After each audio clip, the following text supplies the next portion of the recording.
how to translate a poem. First character of translating poem is to gather the sensitivity of the original. I will give illustrations for everything when I give an example. I will read a translation of Atal Bihari's poem. And all these translations are done by me. Whatever translations I will read only the translation, not the original. I will read only just one paragraph. A new song do I sing. Dipping stars, berserk, sipping songs, don't just sprout new hope strong. Pale dress of plants is shed, cuckoo sings, dark night is no more to dread, and see dawn brings luminosity to bring, a new song do I sing. Who is to heed to broken dreams, misery traversing the soul, I speak the agony, I will not give in to accept defeat, nor do I lay a quarreling plea. On the wheel of destiny, I rewrite a link, a new song do I sing. काल के कपाल पर लिखता मिटाता हूँ, एक नया गाता हूँ. This is famous, and how it has been translated is, no word is picked up directly from his, but still the essence is carried. That is why I say you have to gather this substance. On the wheel of destiny, I write a link, a new song do I sing. Now, second point of translating poetry is that poet is involved with the subject when he writes the poem, and the translator has to be involved with the subject. I again read a poem translated by me, Atal Bihari Vajpayee. What he writes: restless night to tease, dawn too brings no ease, dark black clouds hover, hopeful birds chirp no longer, body a burden, mind a load, arousing the pains old, all busy in self-hood remain, none to realize others' pain, the poet confined to jail days, pain is to part, he says, so live life all these things, except whatever it brings. This poem he has written when he was in jail during emergency. So there was a sentiment in this. He says the pain of a jail. I have tried to capture the involvement. What was the poet's involvement writing in the jail? I have tried to capture in the translation the same sentiment. So the involvement with the subject is very important when you are translating the poem. Third thing, capacity to go beyond established rules. Once you are translating a poem, you have to go beyond the established rules, because language in poetry is not framed in segments of Google life. Poetry has an idiom of its own. I again give an example.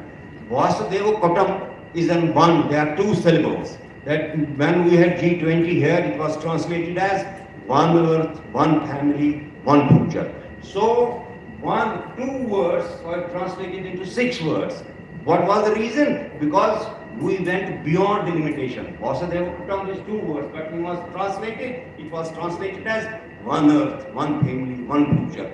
That means this message is carried independent of the words. We were not bound by any word. What was the content, what was the message, that was carried out by.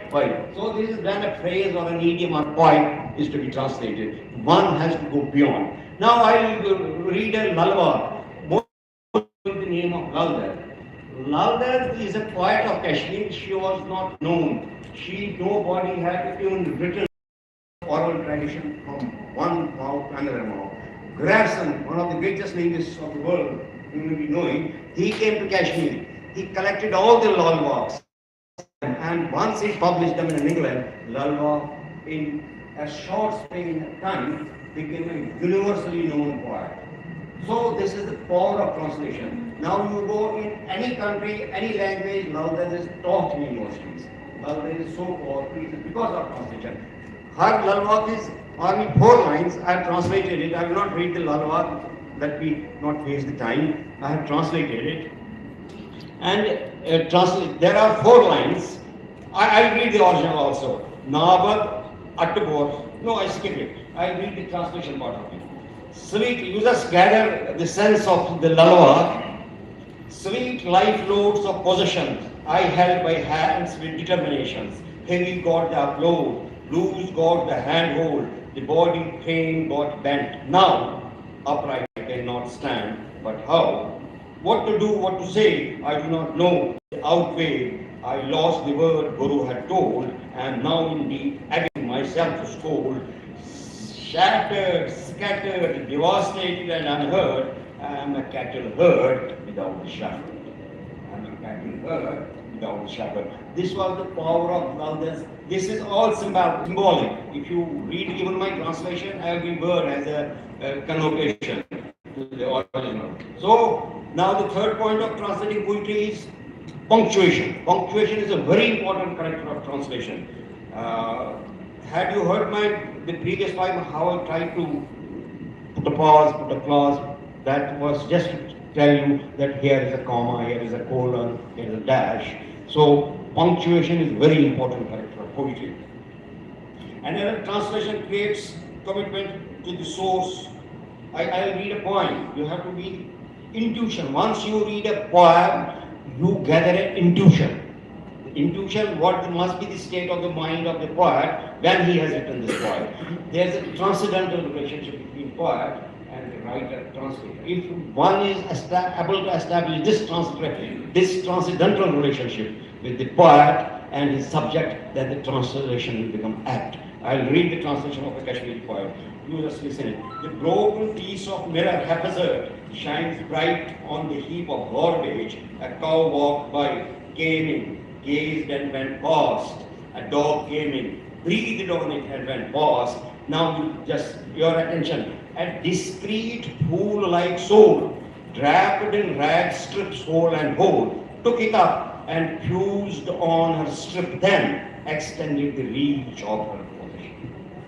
By fusing that mirror on her straps, she extended the reach of her possession. What more can be said? A thought that is to be read. This was translation. Now another romantic poem. You see the romance. It's a long poem. I will read the last paragraph only. Oh dear, be there, your steps I adore. Hold, just hold, oh dear, to hear me implore. This is a big poem of Mahjoob. Mahjoob is a great poet of Kashmir. Read the last paragraph only. Neeraj's translation. The closeness between original and the translation. Neeraj, you know the Hindi poet, big name.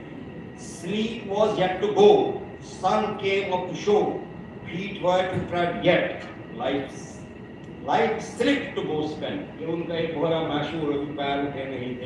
read it, sleep was yet to go, sun came up to show, feet were to tread yet, life slipped to go spent. Rahat Indori, you people must be knowing. Rahat Indori, his famous couplet, I will read the translation.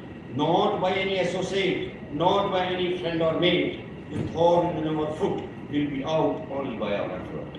This is Rahat Indori's very famous couplet. I am reading the translation because it's reading of the translation, no need to carry the whole things. Translation has its own dimensions. Sometimes you have to add a couplet, or sometimes so that the sentiment is carried. For instance, Shah Ramzan's famous poem on a mother.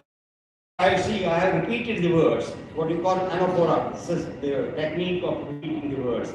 He had used the word mother only once, but I have repeated the word mother, and so that there's a feeling of mother is generated. I read the last paragraph of the poem, last stanza rather. Oh mother, dear mother, you shall last long and long, all along, till air holds my breath.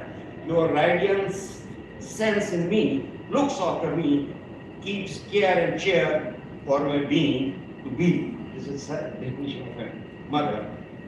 Then sometimes words cannot be translated from one language into another language. There is a famous poem of Krishna Razan, Bel and Mother. The title is Bel Mother. This is the title of the poem. I have used the same words, and instead of written the note, the biological words, they are the name of the flowers, specific to Kashmir.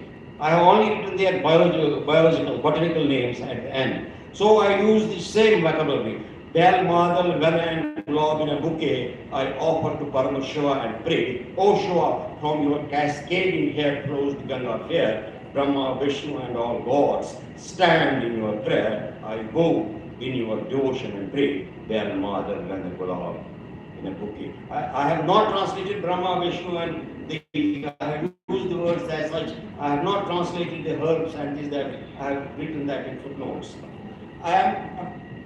Yes, now another. A poem is not bound to have a standard expression and definition. I will give a small example. On Poshi, one portion. इसका मतलब है जंगल जब रहेगा तभी भोजन रहेगा. There was a translation done by government to this: food is subservient to forests. When I came, they kept me, I changed the translation. I wrote, for foods to be, jungles should be. Instead of writing that food is subservient to forests, I did two translations and then gave it to them. And for foods to be, jungles should be. And another translation, foods will last when jungles will last. Then they changed the translation and this is my translation. They will take it and publish. Two more features of translating a poem. Number one, when you translate a religious text, you are not at liberty to do any change because the texts are so spatial night. I had translated it. It was who had translated it, but I had to change the text because he told you cannot fiddle the original text. I will not read the poem, that's a long one. No. Now I read that when a poem is quite flat, there you cannot disturb this. I read a poem that was written recently by our Prime Minister Narendra Modi, and I translated it same way, flat, nothing, no thought. I read the translation of the poem and then I say, तू मुझको कब तक रोकोगे? This was a poem, most of you must have heard it. तू मुझको कब तक रोकोगे? I will read the translation. How long you can create a hurdle? How long you can stop me and muffle? My hissed soul dreams to fulfill. My pockets keep hopes full. Keep desire to do fulfilling deed. Keep desire to do something indeed. I know not to have the intensity of the sun, but find me burn like an oil lamp then, alive, light to radiate, lucence to create. I have not been the tree of the soil in care, irrigated by many a rich river, and the produce of the barren terrain, suckling life from the lifeless grain. I am the inscription on the stone, not to fade away, but a definition of tone. How long in your trial they can go, break like a glass in a row. Din of humiliations, arrows of distractions cannot deter me to act and to say the truth direct. The universe does not keep so many miseries up the sleeve which I cannot bear, so no giving, no surrender. I keep the depth more than the ocean. How many pebbles you can throw then will pick up and sideline each, find the way, goal to reach. I have bent to stand upright to stand for the right. Now I do not mean to bend mean end. I by desire have come to pay, haste to haste, your no bit of secure, I need to hear. Whenever, wherever you thrust me into heaps, whatever will burn all impurities, only to hold and come up with pure gold. This is me and my motherland where I stand. This is you and our motherland where we stand. How long can you create a hurdle? How long can you stop me and muffle? Last part is